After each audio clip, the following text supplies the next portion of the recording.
you look at the inflows that you've seen, and is there anything unusual about the way you've seen these flows and the price movements along with them? I mean, it's a very significant amount since they've started. Yeah, I mean, these things they took in tons of money. Like they launched in early January, they took in tons of money in March and April. Obviously, they took in a ton of money right when they launched. But the last 13 days have been kind of extreme. I mean, 12 of the last 13 days have been inflows, and the total inflows are just shy of $5 billion.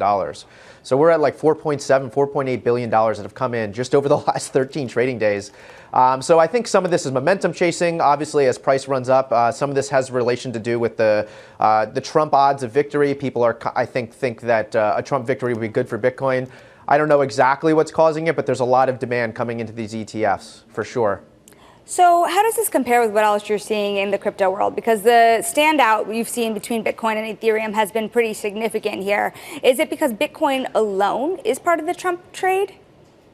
Honestly, no, it's definitely not that. So it can't just be Trump, because in my mind, Ethereum might actually benefit more potentially from Trump victory. You can make that argument, right? But Ethereum ETFs as a whole just are not seeing the same level of interest. I mean, you talked about 23 billion since those things launched in January. Ethereum ETFs launched in July, and technically they have a net outflow of $500 million. So the demand is just not there on the Ethereum side of things. There's a lot. I could sit here and talk for this entire segment about why I think that is, but some of it just has to do with Ethereum being somewhat more complex. People understand Bitcoin a lot easier, right? It's just digital gold, digital store of value. It's a bet against currency debasement, all of these different things. And then you look at Ethereum, and is it, a tokenization platform, a digital app platform? Who knows? There's a whole bunch of ways you could describe it. And it's just, I think investors just aren't ready and fully equipped to understand what's going on there. And Bitcoin is one of one as far as most people are concerned. So James, are these flows sustainable?